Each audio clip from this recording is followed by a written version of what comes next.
Shalom, आप सबों का फिर से एक बार मेरे channel life in the spirit में बहुत बहुत स्वागत है। प्रभु यीशु मसीह में आप सब आनंदित होंगे ऐसा मैं उम्मीद करती हूँ। और आप सबों को नए साल की बहुत बहुत शुभकामनाएं। ये साल आप सबों के जीवन में आत्मिक जीवन को लेके गंभीरता से आप लोग आत्मिक जीवन में बढ़े, यही मैं प्रार्थना ईश्वर से करती हूँ, क्योंकि सब भविष्यवाणियाँ लगभग पूरी हो चुकी है। यदि सचमुच आप लोग कलीसिया स्वर्ग के राज्य में प्रवेश करना चाहती हैं तो वो आज से अभी से शारीरिक रूप से सोचना बंद कर दे और पूरी तरीके से आत्मिक रूप से सोचना शुरू कर दे, क्योंकि ये संसार कहता है जोड़ो। प्रभु कहता है तुम्हारे पास जो कुछ भी है वो सब बेच के मेरे पीछे आ जाओ। तुम इस संसार में कुछ भी मत बटोरो, क्योंकि जहाँ चोर चोरी करते हैं और कीड़े दीमक लगा के हमारी चीज़ों को नाश करते हैं, ऐसे जगह पे तुम कुछ भी मत करो। तुम इस राज्य के में कुछ भी अपने साथ मत रखो, क्योंकि तुम्हारे खाने और पीने से बढ़कर तुम्हारा जीवन है। तुम्हारा जीवन खाने पीने से बढ़कर है और तुम्हारा शरीर कपड़ों से बढ़कर है। ऐसा प्रभु यीशु मसीह अपने सुसमाचार में हमें सिखाते हैं। और संसार हमें कहता है, हर पल हर क्षण सिखा रहा है, हमारा ज्ञान हमको हर पल ये सिखा रहा है कि हम क्या करें, बटोरे बटोरे और बटोरे। हम बहुत सारी प्रॉपर्टी बना लें, हम बहुत सारा सोना जमा कर लें, हम अपने बच्चों की शादी बहुत धूमधाम से करें, हम हर फंक्शन को ग्रैंड सेलिब्रेट करें। ऐसा ये संसार, ये ज्ञान हमको बता रहा है। और अदन की वाटिका में सबसे पहले जो आज्ञा दी गई थी वो यही थी कि ज्ञान का फल मत खाना वरना मर जाओगे। और सचमुच दोस्तों, आज हमारे इस ज्ञान ने हमें मार डाला है। हाँ दोस्तों, हमारे ज्ञान ने हमें परमेश्वर से इतना दूर कर दिया है कि हम शारीरिक रूप से तो जीवित है, लेकिन हम आत्मिक रूप से लगभग मर चुके हैं। इसका एग्जाम्पल हम हर दिन होने वाले न्यूज़ चैनल और घटनाओं से देख सकते हैं। आप सब जानते हैं, जो प्रभु यीशु मसीह में आगे बढ़ना चाहते हैं, शैतान ने अदन की वाटिका में भी हेवा से 3 ही सवाल किए थे। ऐसा नहीं है कि हेवा के पास अपनी खुद की बुद्धि सोचने समझने की नहीं थी, उनके पास बुद्धि थी उनके पास, तभी तो वो जानवरों को नाम रख रहे थे। उनकी अपनी बुद्धि थी उनके पास। बुद्धि का मतलब होता है कि जब आपके सामने आई परिस्थिति है, उन परिस्थितियों का सही आचरण करना, यही बुद्धि कहलाती है। तो जब आदम हेवा के पास शैतान सांप बन के आया तो उसने अपनी बुद्धि का सही इस्तेमाल नहीं किया, क्योंकि उसने उससे कहा कि यदि तुम ये फल खाओगी तो ईश्वर के सदृश बन जाओगी। जबकि वचन हमें सिखाता है कि आदम और हेवा ऑलरेडी ईश्वर के सदृश ही बने हुए थे। इसका मतलब क्या था, उसने अपनी बुद्धि का इस्तेमाल परिस्थिति के हिसाब से सही नहीं किया। दूसरा, ज्ञान क्या है? जब हम संसार की किसी भी चीज़ को जानकारी अपने पास बटोर लेते हैं और उस ज्ञान में हम कुछ ना कुछ सक्सेस पा लेते हैं, वो है ज्ञान। अब इसी ज्ञान पे हम धीरे धीरे डिपेंड हो रहे हैं, और ये ज्ञान सिर्फ और सिर्फ हमारे शरीर के 5 तत्वों के ऊपर आधारित है। दूसरा, शैतान ने कहा यीशु मसीह से, पहला शब्द यही था कि तू पत्थर को क्या बना ले, रोटी बना ले, तो क्या हो जाएगा, तेरे को प्रभु ने ये पावर दिया है तो तू जीवित रहेगा। तो यीशु मसीह ने के पास भी अपनी खुद की बुद्धि थी, और उन्होंने उसी सवाल का जवाब बड़े ही अच्छे से जवाब दिया कि मनुष्य रोटी से ही नहीं बल्कि मनुष्य के मुख से निकलने वाले, ईश्वर के मुख से निकलने वाले वचन से जीता है। पहला सवाल, मतलब आज अगर शैतान का पहला सवाल है रोटी कपड़ा मकान, और आज आधे से ज़्यादा जो संसार पाप कर रहा है उसका मेन कारण जो है वो है रोटी कपड़ा और मकान। दूसरा, उसने कहा यदि तुम मेरी आराधना करेगा तो मैं क्या करूँगा, तुझे इस संसार का सारा वैभव तुझे दे दूँगा। आज सब दुनिया पैसे प्रॉपर्टी के पीछे में इतना भाग रही है, अपने ज्ञान से उसने इतना सब कुछ अचीव कर लिया है कि शैतान उन्हें पैसा दे रहा है या ईश्वर, ये खुद वो नहीं जानते। इतना पैसा लोगों के पास आज है कि वो उस पैसे को ना खा सकते ना ओक सकते, इतना सारा पैसा उन्होंने जमा के रख दिया है। मैं सोचती हूँ प्रभु, एक ही सेकंड में अगर प्रभु ने अपनी आत्मा उनसे निकाल ली तो पैसा किसके लिए, कहाँ और कैसे इस्तेमाल होगा पता नहीं। इसलिए प्रभु ने कहा क्या करो अपना, जब एक धनी व्यक्ति पूछने आया कि मैं स्वर्ग के राज्य के लिए क्या करूं, तो अपना सब कुछ बेच के मेरे पीछे आ जा। हाँ, प्रभु ने, मैं बार बार ये शब्द अपने वीडियो के माध्यम से बताने की कोशिश करती हूँ, ईश्वर ने नहीं कहा कि तो अपने लिए थोड़ा सा रखना।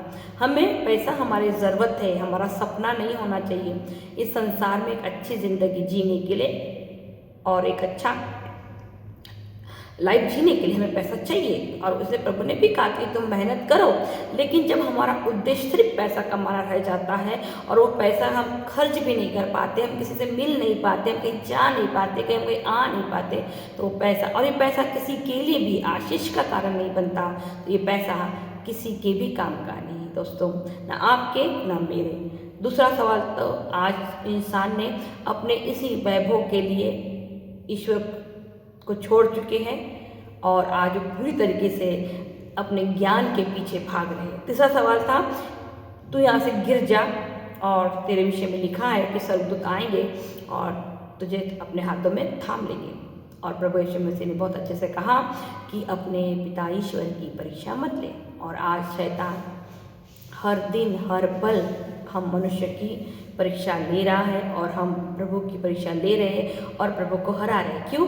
पहला रोटी कपड़ा मकान के लिए, दूसरा संसार के वैभव पोस्ट पावर के लिए। आज हर दिन हम ईश्वर के करीब जाने से ज़्यादा अपने इस सब सांसारिक चीज़ों के पीछे भाग रहे हैं और हम खुद भी नहीं जानते कि हम क्यों भाग रहे हैं। हमें क्यों बहुत सारा पैसा चाहिए, हमें क्यों बहुत बड़े बड़े घर चाहिए, हमें क्यों बड़ी बड़ी गाड़ी चाहिए, इतने से शरीर के लिए इतनी सारी क्यों शो ऑफ चाहिए हमें कुछ भी नहीं पता दोस्तों। पर हम बस संसार, क्योंकि हमें बता रहा है कि आज के ज़माने में पैसा बहुत ज़रूरी है, आज के ज़माने में ये ज़रूरी है वो ज़रूरी, तो हम उसके ही पीछे भाग रहे हैं। हमने ईश्वर के वचन को बहुत बहुत पीछे कर दिया है। आप अगर 12 प्रेरितों के बारे में, जब यीशु मसीह ने उनको शुरुआत में प्रचार के लिए भेजा तो उन्होंने उससे कहा कि इस संसार में तुम जब प्रचार करने जाओगे तो अपने साथ कुछ भी मत लेके जाना, कि सब कुछ का बंदोबस्त तो हमारा स्वर्गीय पिता तुम्हारे लिए कर देगा। दोस्तों, आज हमारा विश्वास सिर्फ मुंह में है, कर्मों में नहीं है। हम अपने स्वर्गीय पिता पे बिल्कुल विश्वास नहीं करते, क्योंकि हमारा आचरण इस बात का प्रमाण दे रहा है कि हमें हमारे ज्ञान पे, हमारे खुद पे इतना ज़्यादा भरोसा है कि हम उसके हिसाब से, अपने ज्ञान के हिसाब से इस संसार में अपना जीवन जी रहे हैं। तो दोस्तों, शैतान के पास अपना कुछ भी नहीं है, उसके पास जो कुछ भी है, ईश्वर की जो भी योजना उसने सुनी हुई है, जो भी योजनाएं वो जानता है, उन्हीं योजनाओं को वो सिर्फ कॉपी पेस्ट करता है। वो आज भी इन सवालों से हर एक व्यक्ति की परीक्षा ले रहा है और ज़्यादा से ज़्यादा स्पेशली मसीही समाज के लोग इसमें गिरते जा रहे, जबकि प्रभु ने कहता है कि मुझे तुम्हारी आत्मा और तुम्हारा हृदय, इसके अलावा मुझे कुछ भी तुम्हारा नहीं चाहिए। आप कितने भी संसार में 70, 80, 90, 100 साल की ज़िंदगी बहुत ग्रैंड तरीके से जी लो, करोड़पति के हिसाब से जी लो, एक अच्छी लग्जरीज लाइफ आप जी लो, लेकिन क्या फ़ायदा होगा दोस्तों यदि मरने के बाद आप अनंत काल तक नर्क में चले जाएं। हाँ, ये तो टेम्परेरी ज़िंदगी हो सकता है, 100 साल भी आप जी लो या 200 साल भी जी लो, लेकिन वहाँ तो दिन है ही नहीं ना। अनंत जीवन, जो जीवन अदन की वाटिका में आदम और हेवा को दिया गया था, उन्हें मृत्यु नहीं दी गई थी, वही जीवन हमें फिर से मिलने वाला है। यही तो ईश्वर की योजना है, जिसे शैतान ने खराब कर दिया। उसे सही करने के लिए उसने फिर से मनुष्य का रूप धारण करके हमारे बीच में निवास किया और ये बताने की कोशिश हर पल हर क्षण हमसे किया कि वो हमसे क्या चाहता है। वो आत्मा चाहता है, एक ऐसा जीवन चाहता है जिसमें आप हर दिन अपने बनाने वालों को खोजो और हर दिन आपका जीवन ऐसे बीते जिसमें उससे महिमा मिले। आपका हर पल हर क्षण ईश्वर की महिमा के लिए बीतना चाहिए दोस्तों। यदि आप हर पल हर क्षण सिर्फ अपनी महिमा में लगे हुए हैं, अपने आप को बड़ा बनाने में लगे हुए, अपने पोस्ट और पावर के पीछे भाग रहे हो, तो इसमें ईश्वर की कोई महिमा नहीं है। जैसे मैंने पिछले वीडियो में बताया कि क्रिसमस हमने मनाया, तो क्रिसमस में हमने खुद के लिए कपड़े लिए, हमने खुद के घर को डेकोरेशन किया, हमने खुद का पकवान बना के खुद ही खा लिया, बचा होगा तो किसी और को दे दिया होगा, आखिरी में, जब शुरुआत में किसी को नहीं दिया होगा। इससे ईश्वर की कोई महिमा नहीं हुई, इससे ईश्वर का कुछ भला नहीं हुआ, उसको कोई आनंद नहीं मिला, उसको कोई महिमा नहीं हुई। तो काम ऐसे करना है हमें जिससे उसको महिमा मिले, वो बढ़े और हम घटे, लोग हमको पहचानना तक भूल जाए। हाँ, हमारा अपना असली नाम से हमें पहचानना भूल जाए, बोले कि ये मसीह है। हमारे स्वभाव से, हमारे चरित्र से, हमारे कैरेक्टर से वो पहचाने कि ये मसीह है। हाँ, मसीह का मतलब है मरना, यीशु मसीह के लिए मरना और उसी के लिए जीना। पापों के लिए मर जाना और यीशु मसीह के लिए जीना, या शारीरिक इच्छाओं को मारना और ईश्वर के लिए जीना। आप अपनी इच्छा को जब मारते हैं और ईश्वर की इच्छा जब आप पूरी करते हैं, उसे कहते हैं मसीह। मसीह के लिए, मसीह में, मसीह के सब कुछ मसीह के लिए, तब आप और मैं एक जीवन में आगे जाएंगे दोस्तों, अनंत जीवन में जाएंगे। वरना ये जीवन तो है, आप अच्छा खाइए, अच्छा पिए, अच्छा कपड़ा पहनिए, बड़े बड़े पार्टियों में जाइए, महंगे महंगे गाड़ियों में घूमिए, लेकिन अंत याद रखिए कि हम सबका अंत ईसा मसीह के सदृश, ईसा मसीह के तुल्य होना है कि नहीं, हमें देखना है। क्योंकि कंपटीशन हमारी किसी दूसरे से नहीं, खुद ईश्वर के पुत्र यीशु से है। उसने कहा हमें पुत्र और पुत्रिया कह के पुकारा है। तो हमारा कंपटीशन हर दिन, हर समय यीशु मसीह को ढूंढना है, यीशु मसीह के साथ चलना है, उसके समान बनने की कोशिश करना है। हम पापी है, पापी बोलना बंद कर दीजिए, क्योंकि पाप सभी ने किया है। ये प्रभु हमसे पहले जानता है, अदन की वाटिका से जानता है। उसी पाप के लिए तो मनुष्य बन के धरती पे आया ना।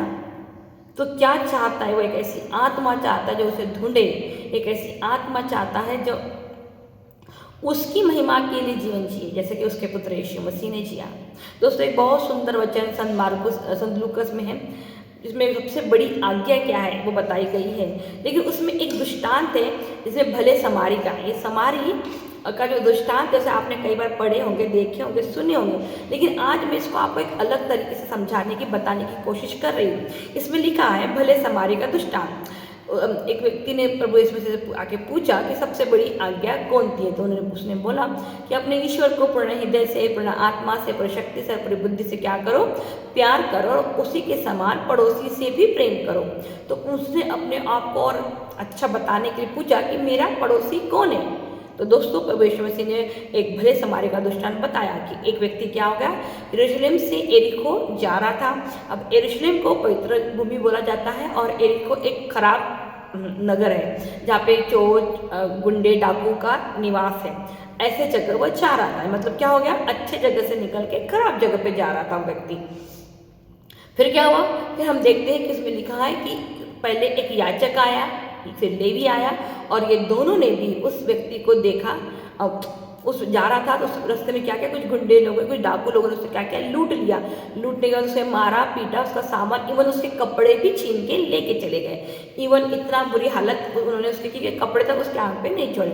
अब ऐसी हालत में एक व्यक्ति वहाँ पड़ा हुआ है, और उसी रास्ते से अब एक याचक और लेवी भी गए। हम क्या देखते हैं कि उन्होंने उसे देखा और उसे छोड़कर चले गए, दोनों भी छोड़ के चले गए, याचक भी और लेवी। उसके बाद वचन में प्रभु हमें बताते हैं कि एक समारी आया, उसने क्या किया, उसे अपनी गाड़ी में बिठा के उसे वो समार तक लेके गया।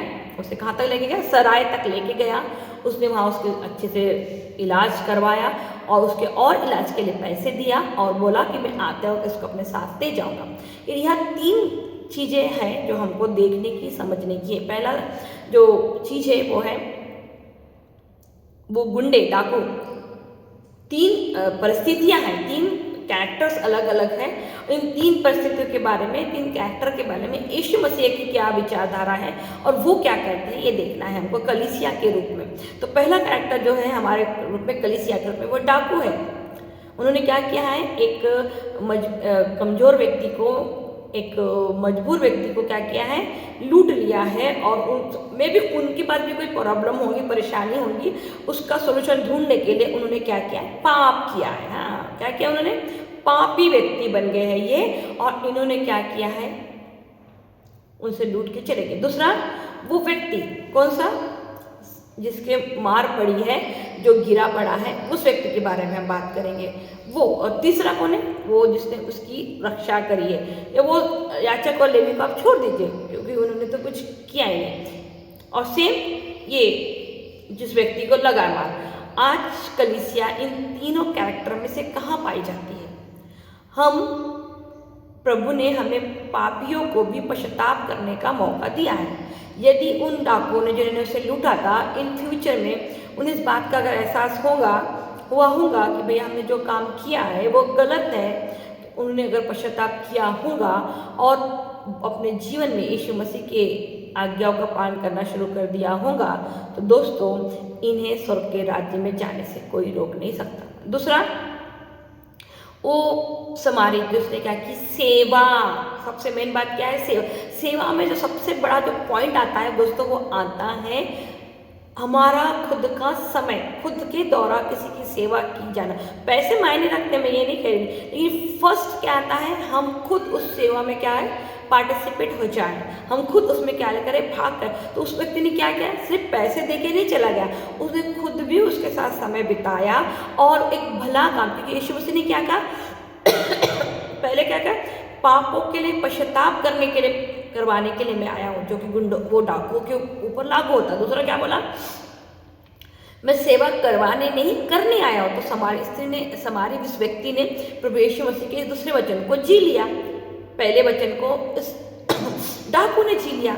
लेकिन आज कलीसिया ना तो डाकू है और ना वो समारी व्यक्ति है, ना तो कलीसिया पश्चाताप करने में इंटरेस्ट है, ना ही तो कलीसिया सेवा करने में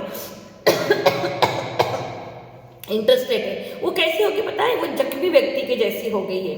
वो चाहती है कलीसिया के लोग आके मेरी सेवा करें, मेरी दया, मुझ पे दया माया करें, मुझ पे अपना समय बिताएं और मैं लाचार बनी रहूं। इसके लिए उसने क्या किया है? संतों नबियों से भी वो प्रार्थना कर रही है, आज में हमारा कोई नहीं है, हमारा कोई सहायता नहीं है, हम बेचारे, हम गरीब। इस तरीके की कलीसिया बन गई है। कलीसिया ना तो पश्चाताप करने के लिए तैयार है और ना ही कलीसिया किसी की सेवा करने को तैयार है। और जो सेवा लोग कह रहे हैं कि हम कर रहे हैं, वो सेवा भी बिना पैसों की नहीं है। जी हाँ दोस्तों, एक बहुत अच्छा उदाहरण मुझे याद आता है। लोग कांग्रेस या गांधी परिवार को आज भी लोग जानते पहचानते हैं।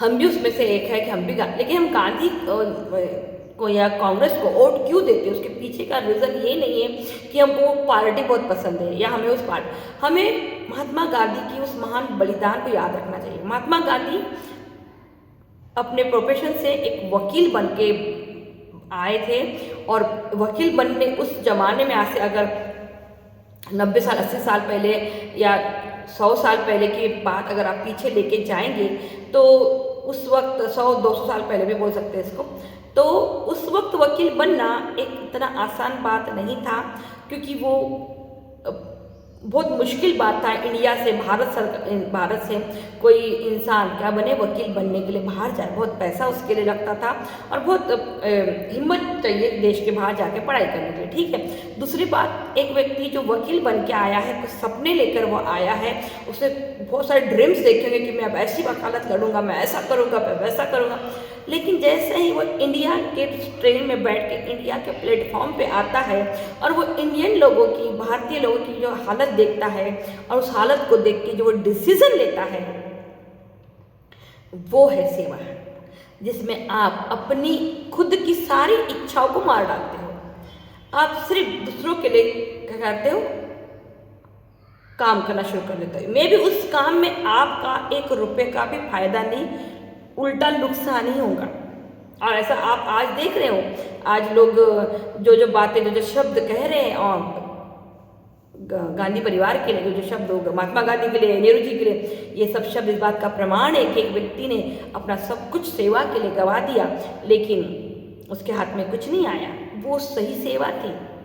उसने उन लोगों के लिए अपने आप को पूरी तरीके से समर्पित कर दिया, पर वो बुद्धि थी उसकी, वो ज्ञान नहीं था, वो बुद्धि थी उसकी कि उस बुद्धि ने उसे क्या किया?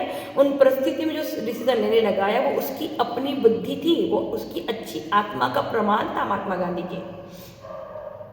यही है बुद्धि जो आपको क्या करती है? परिस्थितियों के हिसाब से सही आचरण करना सिखाती है। और ज्ञान क्या सिखाता है? ज्ञान हर बात पे, हर समय पे आपको बहस, आर्गुमेंट, तू मैं, तू ऐसी मैं वैसा, मैं उसको गुस्सा आया तो मेरे को भी आ सकता, वो बोला तो मैं भी बोला, मैं ही क्यों चुप रहूँ, मुझे भी किसी बात, मुझे कहीं कमी नहीं। ये सब चीज़ें ज्ञान है। अगर तू बोल सकता तो मैं भी बोल सकता, तू नीचे गिरा सकता तो मैं भी नीचे गिरा सकता। ये ज्ञान है। लेकिन आत्मा, बुद्धि, आपकी अपनी बुद्धि क्या बोलती है आपको? परिस्थिति, जिससे परिस्थिति नॉर्मल हो जाए, शांत हो जाए और उस परिस्थिति का सही इस्तेमाल हो, यही है बुद्धि। तो अब देखना ये है आपको और मुझे कि हम अपनी बुद्धि का इस्तेमाल करते हैं या अपने ज्ञान का। चलो ये मेरा पॉइंट नहीं है, मेरा पॉइंट क्या है कि आज कलीसिया इस 3 कैरेक्टर में से अपने आप को बीच वाली बना के रखी हुई है। उसे कोई फर्क नहीं पड़ता उस याचक के वजह से के समान, उस लेवी के समान कि आजू बाजू में क्या हो रहा, हमारे परिवारों में, समाज में क्या हो रहा। वो खुश है अपने काम से, अपने आचरण से। याचक को लगता मैं चर्च में जाऊंगा, काम करूंगा, लेवी को लगता मैं सेवा करूंगा, मेरा काम करूंगा, मेरा काम ही मेरा ये है, इसके अलावा मेरा कोई लेना देना नहीं है। आज कलीसिया ऐसी हो गई है, या कलीसिया बीमार हो चुकी है, किसी ने उसको जख्मी कर दिया है, वो चाहती है लोग आए, उसकी सेवा करें, उसको ये सांत्वना दे, बिचारी करके बोले। आज कलीसिया सेंटर में, जबकि प्रभु कहते हैं ना गरम बनो या तो ठंडे बनो, लेकिन कुनकुने मत बनो। गरम यानी या तो किसी की सेवा करो, अच्छे काम करो, या कुनकुने यानी आप ठंडे यानी आप में पाप है और पश्चाताप कर लो। लेकिन कुनकुने कभी पाप, कभी सेवा, कभी ऐसा सेंटर वाला जीवन नहीं जी सकते हम लोग। मन में आया तो पाप, इच्छा हुई तो पाप, अपने हिसाब से वचनों को तोड़ मोड़ के इस्तेमाल अपने जीवन में करना, ये ऐसा जीवन आप और मैं नहीं जी सकते दोस्तों। या तो आपको आर होना चाहिए पड़ेगा या तो पार होना पड़ेगा। यीशु मसीह हमसे सिर्फ और सिर्फ अपनी आत्मा की प्रभु का सुसमाचार पूरी तरीके से आत्मा के लिए, शरीर का उसमें कोई रोल कॉल नहीं है। आप क्या कपड़े पहनते हैं, आप क्या खाना खाते हैं, आपका क्या से बैठते हैं, कैसे उठते हैं, इन सब चीज़ों से प्रभु का कोई लेना देना नहीं है। आप क्या सोचते समाज के लिए, अपने लिए, अपने पड़ोसियों के लिए, ये मायने रखता है दोस्तों। क्योंकि जो ईश्वर की आत्मा है वो आपके और मेरे अंदर है। वो किसी चर्च में, किसी संस्था में नहीं मिलती, किसी मंदिर में नहीं मिलती, किसी मूर्ति में नहीं मिलती, और ना ही किसी सृष्टि में मिलती। सृष्टि को भगवान बना के उसे पूजना बंद कर दीजिए। सृष्टि में और ईश्वर में, बनाने सृष्टिकर्ता में बहुत फर्क है। उसके शब्द मात्र से सब कुछ का निर्माण हुआ है, उसमें बहुत पावर है और वो चाहता है कि हम सब जीवन पाएं। हाँ, उसमें हम में से किसी के लिए भी मृत्यु की डिज़ाइन नहीं किया है। उत्पत्ति ग्रंथ पढ़ लीजिए। प्रभु किसी भी मनुष्य की मृत्यु से खुश नहीं होता, उससे तो हमारे लिए जीवन है। यदि हम मरने वाले हैं, उसका एक ही कारण है कि हमने हमारी शारीरिक इच्छाओं को, अपने शारीरिक वासनाओं को, अपने शारीरिक लालच को पूरा नहीं कर पा रहे, के पीछे हम भाग रहे। अपने शारीरिक हर जगह हमारा शरीर हमारी आत्मा पे बहुत हावी है। हम अपनी शारीरिक जरूरतों के लिए पाप कर रहे हैं, हम शारीरिक विचार के लिए, वासनाओं के लिए, लालच के लिए पाप कर रहे हैं, और इससे हमारी आत्मा हर पल हर क्षण बीमार हो रही है। क्योंकि हम कहते हैं प्रभु तो एक शब्द कह दे और मेरी आत्मा क्या हो जाए, चंगी हो जाए। तो आप और मैं हमारी आत्मा को क्या कर रहे हैं? बीमार कर रहे हैं, हर दिन हर पल उसे बीमार कर रहे हैं। और वो तीसरा जो सवाल था शैतान का, हम उसकी परीक्षा, ईश्वर की परीक्षा ले रहे हैं। दोस्तों, समय आ चुका है कि हम अपने आचरण को परख के देख लें। संसार क्या कर रहा और क्या करने वाला है, इससे हमारा कोई लेना देना नहीं होगा दोस्तों। क्योंकि भविष्यवक्ताओं की पुस्तक पढ़ के देख लो, नबियों की पुस्तक पढ़ को देख लो। लिखा है जब तुम इज़राइल या न्यू टेस्टमेंट भी आप पढ़ो, यीशु मसीह ने कहा जब तुम इज़राइल को मुसीबत में, परेशानियों में देख लेना तो समझ जाना मेरा आगमन बहुत ज़्यादा निकट है। और आप देखिए, एक छोटी सी लड़ाई शुरू हुई थी गाजा से, आज यूक्रेन से 3 साल 2 साल ऐसे ही निकल गए। आज हम अपने घरों में शादियाँ कर रहे हैं, पार्टियाँ कर रहे हैं, बहुत सारा पैसा खर्च कर रहे हैं, और वहाँ ना जाने कितने लोग बेघर हो गए, कितने लोगों के सिर पे से छत उड़ गई, कितनों के अपने इस संसार को छोड़ दिए, कितने सैनिक मारे गए हैं, कितने बम उड़ रहे हैं। लेकिन हम सब, ऐसा लगता है कि इस धरती पर रहते ही नहीं, किसी दूसरे धरती पर रहते हैं। हम वही जीवन जी रहे हैं जो आपको और मुझे पसंद है, जो मेरे और आपके शरीर के लिए ज़रूरत है। दोस्तों प्लीज़ अब समय आ गया है कि हम बहुत ज़्यादा समय परमेश्वर के साथ बिताएं, अपने ईश्वर को खोजें। मैं फिर कहती हूँ, मैं बार बार कहती हूँ अपने वीडियो में, हमें जिस राज्य में जाना है उस राज्य की जानकारी हमारे पास यदि नहीं होगी और मैं भी हमने सारे पाप से पश्चाताप कर भी लिए, तब भी हम उस राज्य में नहीं जा पाएंगे दोस्तों। क्योंकि जिस देश में जगह जाना है, हमें उस देश में जाने के लिए, उस राज्य में जाने के लिए हमें प्रिपेयर करना बहुत ज़रूरी है अपने आप को। और आज हम कोई प्रिपरेशन नहीं है हमारे घरों में, हम कोई भी वचन के बारे में बात नहीं करना चाहता, कोई भी ईश्वरीय वचनों के बारे में डिस्कशन नहीं कर, और करे भी तो एक दूसरे को नीचा दिखाने के लिए कि तेरे से अच्छी मैं, मेरे से अच्छी तू। बाइबल के ऐसे ऐसे बातों पे हम डिस्कशन करते हैं जिससे कोई भी आत्मिक फायदा नहीं होता। बाइबल में ऐसा नहीं लिखा है, बाइबल में वैसा लिखा है। इन सब चीज़ों से ना आपका फायदा होने वाला है ना मेरा। बाइबल लिखी गई है सिर्फ और सिर्फ एक ही वजह से कि हम हमारे आत्मिक पिता को जाने, दूसरा हम जहाँ से आए हैं हम वापस जाए, तीसरा वहाँ जाने का जो रास्ता है वो यीशु मसीह है। और यीशु मसीह ने जैसा जीवन इस संसार में जिया वैसा ही जीवन आप और मुझे भी जीना होगा, क्योंकि यीशु मसीह आत्मा है, शरीर नहीं है। वो हमारे लिए ये बात साबित करने के लिए संसार में आए थे कि आप लोग शरीर होते हुए भी, शरीर में रहते हुए भी अपने ईश्वर को खुश कर सकते हैं, आप पाप से दूर रह सकते हैं। यही बताने के लिए, यही समझाने के लिए यीशु मसीह आए थे। ये बताने के लिए आए थे कि हम सब आत्मा है और एक दिन वापस हमें अपने आत्मिक पिता के पास वापस जाना है। दोस्तों प्लीज़ प्रभु के वचन को अपने जीवन में सर्वप्रथम स्थान दीजिए, आनंदित रहिए यीशु मसीह के नाम में।